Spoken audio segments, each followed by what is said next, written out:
नमस्कार दोस्तों, स्वागत है आपका हमारे चैनल एक सी टेट अधिगम में। दोस्तों, आज बहुत ही एक ऐसी सब्जेक्ट पे बात करने वाला हूँ क्योंकि ये ज़रूरी इसलिए बन जाता है कि बहुत बड़े अधिकारी जो कि एक प्रशासनिक सेवा से जुड़े हुए अधिकारी हैं और वो हम लोगों की समस्या पर फोकस डालते हैं। उनको ये मालूम होता है कि बच्चे जो हैं, जो शिक्षित बेरोजगार युवा वर्ग है, वो बेरोजगार भटक रहे हैं, उनके सामने क्या क्या दिक्कतें हैं, उनकी फैमिली में क्या क्रिएट हो रहा है, ये सारी जानकारी अगर एक प्रकार से कहे तो कोई एक बहुत बड़े अधिकारी जो रखते हैं तो एक आश्चर्यजनक बात होती है हम लोगों के लिए कि चलो कम से कम हमारी जो समस्या है उससे वो बिल्कुल अवगत है। एक तरह से ये भी कह सकते हैं कि ज़मीनी तौर पे ऐसे जुड़े हुए व्यक्ति हैं कि उन्हें हमारी समस्या है। जहाँ हम लोग एक शिक्षक हैं तो हमारे सामने क्या क्या परेशानी है, आज के डेट में क्या क्या फैमिली में क्रिएट होता है, कितने परिवारों को नौकरी मिलने से खुशी मिलेगी, उनके घर में एक अलग सा माहौल बनेगा, ये सारी चीज़ों की कल्पना अगर वो करते हैं तो इसके लिए हम लोगों के लिए बहुत बड़ी बात होती है क्योंकि हमारी समस्याओं से अवगत है। और जब वो अवगत है तो हो सकता है कि हम लोग के बारे में सोचते भी होंगे कि नहीं जी, कुछ इन लोगों के लिए सकारात्मक, कुछ पॉजिटिव चीज़ें भी होनी चाहिए। तो इसी सब्जेक्ट पे उन्होंने आज लास्ट में अपने लाइव सेशन में उन्होंने बात किया। तो हमारी जो नियोजन प्रक्रिया चल रही है उसके सब्जेक्ट पे भी उन्होंने बात किया। तो सबसे पहले उन्होंने बताया कि जो फिजिकल टीचर की बहाली प्रक्रिया जो है वो उसके बारे में बताया उन्होंने कि नेक्स्ट मंडे जो है, आने वाला सोमवार जो है, हो सकता है कि उससे और उसके लास्ट यानी कि सैटरडे तक, उस हफ्ते के अंदर, उस वीक के अंदर ये फिजिकल की बहाली आ जाए। इस पर भी उन्होंने बात किया। और दूसरी चीज़ ये भी उन्होंने बताई कि लाइब्रेरियन का जो है वो भी जल्द ही कुछ होने वाला है, उस पर वो होगा, फाइल मूव हो गया है, ऐसा बोल के उन्होंने कहा। और तीसरी चीज़ जो है 6 to 8 की मेरिट के लिए, तो मेरिट लेवल तक जाएगा, उसमें अपॉइंटमेंट नहीं होगा, बहाली प्रक्रिया जो है वो चालू रहेगी, ऐसा उन्होंने बताया 6 to 8 के बारे में।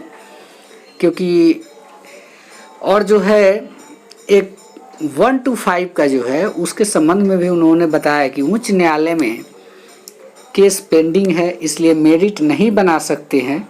मेरिट नहीं बनेगा तो आगे की प्रक्रिया जो है नहीं बढ़ सकती है।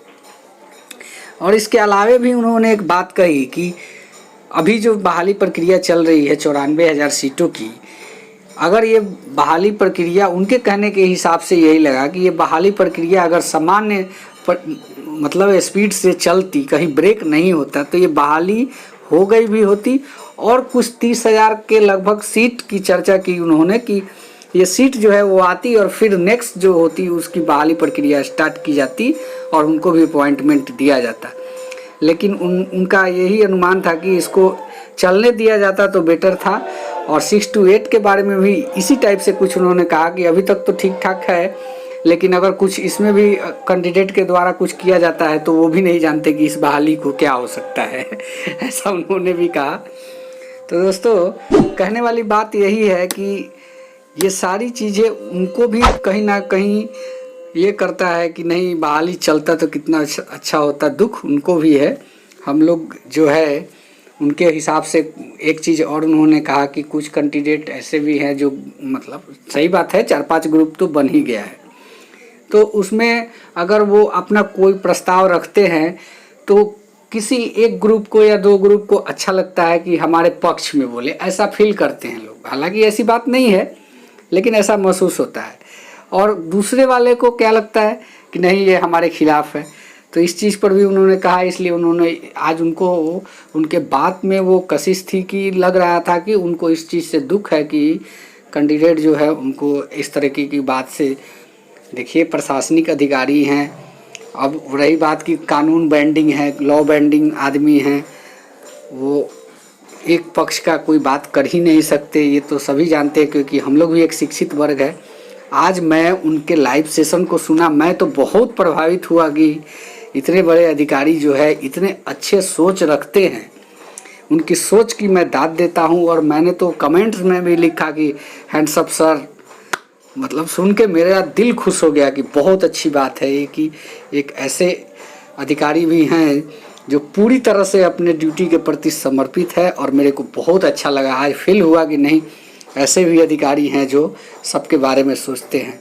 तो दोस्तों, आज मेरा वीडियो बनाने का ये मकसद था कि कृपया वैसे लोगों के विषय पे हम लोग को ऐसा नहीं सोचना चाहिए कि मतलब कि कुछ ऐसा सोचते होंगे, कुछ पॉजिटिव उनके बारे में सोचिए। हम भी सोचेंगे, आप भी सोचिए, सभी सोचेंगे तो ज़्यादा अच्छा होगा। जहाँ तक सीटेट दिसंबर की बात है तो इसके पक्ष में भी उन्होंने कहा कि माननीय न्यायालय का फैसला अगर आता है, जिस तरह का डिसीजन आएगा वैसे हम काम करेंगे। तो लॉ बेंडिंग आदमी ऐसे नहीं कर सकता कि ज़बरदस्ती हम इसको घुसा लें, इसको निकाल दें।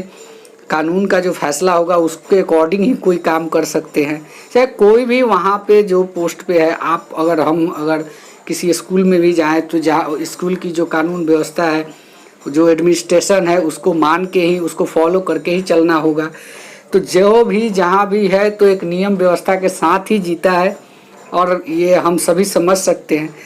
तो हमारा भी ये रिक्वेस्ट रहेगा कि हम लोग अगर किसी पर बिना वजह का कोई दोष आरोपण न करें। तो दोस्तों, आज मैं बहुत इम्प्रेस हुआ शिक्षा महानिदेशक से, क्योंकि इस विभाग के लायक आदमी हैं, इस बात को मैं एक्सेप्ट करता हूं। तो दोस्तों, आज के वीडियो में इतना ही, और अच्छा लगे तो प्लीज़ हमारे चैनल को सब्सक्राइब करें। धन्यवाद। जय हिंद, जय बिहार।